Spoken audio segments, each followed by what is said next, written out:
Now we've got Dr. Lynette Buoy. She's the CEO with Windermere, a large local service provider with working with over 20,000 people annually. That's huge, Lynette. Previous to this role, Lynette was the CEO of the Centre for Excellence in Child and Family Welfare. We like to do a tag team, it's always a lot of fun. And also, she was a general manager for the Smith family in Western Australia, and also held the position of CEO for the Lady Gowrie Childcare Centre in Melbourne. All services with a focus on improving outcomes for vulnerable and disadvantaged children, families, and the community. Lynette has also been a board member for Domestic Violence Victoria since 2014. So can we give Lynette a warm welcome? Well, thank you, Annette. I feel now I'm going to be doing the open book exam.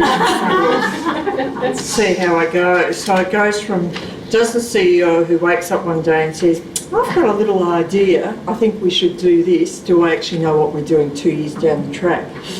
So I guess a lot of what Annette talked about is what I've got in front of me as well, but I'm going to try and talk to you from a perspective of how we actually did it at Windermere and why we started on this journey.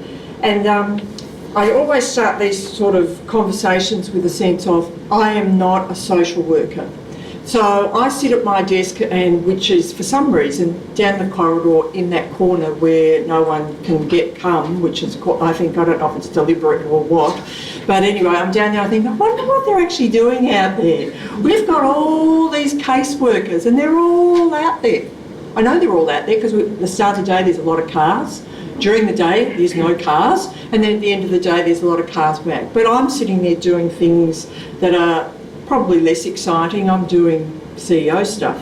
So I get very curious about things, and I start thinking, well, what are they actually doing, and how do they do it? And do they do it the same, or are they all doing it slightly differently? So that started this conversation. And also the fact that we are all driven by the same thing. No one wants to do any more harm to the people that we're working with. We want to make their lives better. On our strategic plan, we talk about improving lives. And so are we doing that? Are we improving lives? So I started sitting in a few meetings and listening to some case studies about the work that was happening, and started to think, we need a framework for this. I'm driven by frameworks. I love a diagram and I love a framework. So I started a conversation with actually Warren from the Parent Research Centre, and I made an offer to him, and I said, I'm going to pay you to come and visit us 6 times, have a conversation, no agenda, no nothing. I just want you and whoever I can get in the room to come, and we're just going to start this conversation. So we did. And we started from the thing, with me sitting there very strategically saying, so what do you do when, and then Warren coming in with some very intelligent statements, and me just sort of poking and pointing, and people, and quite a good room of people there. And then by conversation 4, we were up at the whiteboard drawing and doing all this sort of stuff, saying, maybe we could do it like this. And of course, Warren's bringing in very subtly all these years of experience and knowledge that he's got. So that's kind of how we got to here. But what we were really clear about was that what we wanted to do was we wanted to reframe case management from a sense of doing to people. Now, we've all heard that, so it's nothing new, but we actually wanted to challenge that. So I wanted our case workers to stop going out there feeling like they had to solve everything, and they had to be super smart and had to come up with the right answer, and they had to do this and they had to do that, and it was their job to fix everything. And I have to say, I was thinking, well, how do you know what you have to fix, and how do you know what you have to fix first? So we started, that was what we wanted to do, and we wanted to sort of unlearn a lot of the things that they felt that they should be doing. So I know, because I go around and get out of that long hallway every now and again and go and sit in different offices and just work away. That's me being the friendly CEO, but I hear a lot. I've got really good hearing from enormous distances. And so I listen to things, and then I come back and I ask to other people, what do they mean by that? What are they doing there? So I heard people making lots of appointments for people. And I heard them doing lots of stuff for the people that they were working with, and I thought that was really curious. So I asked about that. And I figured that we were doing a lot of the doing. So it started the journey with about a framework. So the way that we entered into that framework was through our family services team and our homelessness team and I think our family violence team, creating this group of leaders in that space. And I guess I'm trying to think of the Cotter term. I've got a PhD in change. I can't remember what Cotter's term was for the people. Your guiding, influencing team. So we wanted that. We created that. And guiding coalition, there you go, it's in there, but you just got to find it. So we wanted that. So we started then with that work, and what we ended up doing was we did create a framework, and our framework really cuts across many things that Annette was just talking about. We started off with a program logic, that's an important part of our framework, and that's about the intent. It's really important for our staff to go back to what are we actually here for? And it's a really great conversation, and it takes a bit longer than you imagine it should.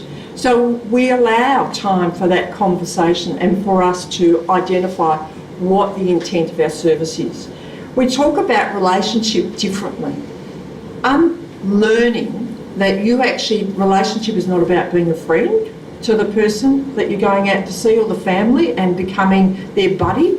That's actually, we've had to unlearn a bit about that and talk about relationships, but being relational in what you're doing. So yes, it's all about trust and respect, but that doesn't mean that you're there and you want them to like you.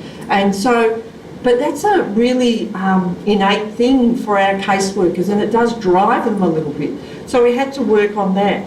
We had to work on the doing. So how do we actually do this? And that was very much about what you were talking about before, and about that engaging, motivating, exploring, planning, doing and consolidating. You know, all stuff that we know which is part of frameworks, but understanding to a deeper level around what does that mean when we want to engage with people. It's not actually we want to engage with them and develop that relationship and be friendly and spend a lot of time on that. Actually, what we want to do is engage them in what the issue is.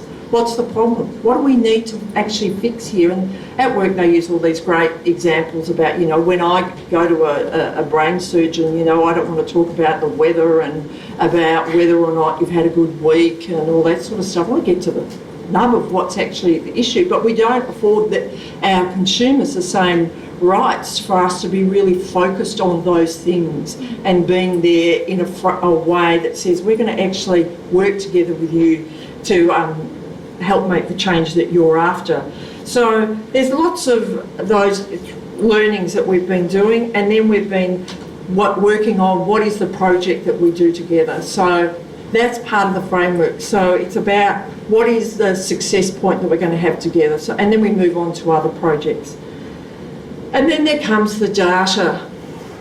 So isn't that fun? So Excel spreadsheets, they sort of make your tummy turn a bit. And yes, we are progressing from the Excel spreadsheet. You know, it's just one of those things that we're kind of a little stuck with at the moment, but we're focusing on moving into something slightly more sophisticated. You know, because that's all we've got at this point is an Excel spreadsheet, but we're collecting the data, monitoring the data, making sure that people are putting the data in so that we can have the conversations has been a critical part of what we've been doing. And then we have our circles. I'll just hold this up. So these are those series of meetings and coming back together again. So it's not just a chalk and talk type of arrangement. We're using the data, and we're using the data to say how we can't use the data because you're not putting the data in where you're supposed to be putting the data, and getting people to then realise that when you do put the data in, this is how we use it. And that's actually, of course, having some traction. So, and they're saying these Excel spreadsheets are fun, but we agree and we're working on that. So, but we do things. We have an implementation support plan. So we've got learning circles, supervision, team meetings, leadership meetings, you know, all of these things that are relating to our practitioner coaching framework, which is what we called it. And, you know, having the practice leads come together, having the monthly reflective practice. We're doing all these things led by our manager of evidence, innovation and practice. I made that title up, I thought it was pretty good. But we are driving it in that way. So are we there? We've got years before this just is something that we do. But have we got enthusiastic staff? You bet you. Have we got, I feel like sometimes I could turn them all into Amway salespeople and I would make a fortune. We wouldn't need to do any more business. But they are loving it. They are talking about it. They talk in the language. And they're hungry for more. And it gives them a sense that what they're doing fits somewhere, and that they can go back and question that bit of it and say, and the evidence that the data that we're getting is starting to help us say, actually, let's do some more training around this for you. Let's, you know, support, and so they're getting that support and they feel really good about it. So we're happy to be on this journey. We were lucky enough to get a grant at the beginning through the Department of Health and Human Services, which really pushed this forward. Otherwise, we'd still be sort of probably scratching around, 12 months behind where we are. We're very grateful for that, but it's just been a really critical part of the work that we're doing, or where the whole organisation's going, because we're building around, you know, evidence in our practice across everything that we do. So that's Windermere. We've got lots of lovely charts. We've got all sorts of coloured things that we refer to, but it is actually making a significant difference, and we are starting to see some evidence that it's also making a difference for our consumers, which is probably the most important part. So that's our story, and I hope I covered that off correctly. Yes, you'll give me a 9 out of 10. I'm a score kind of girl. Totally, okay, I'll go for a 10 out of 10. But thank you very much for your time.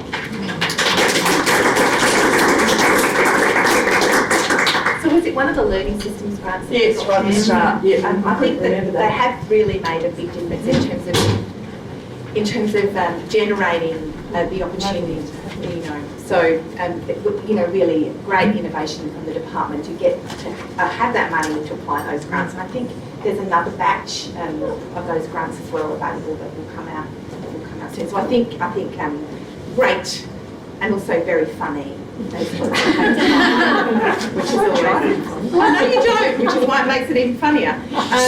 Anyway,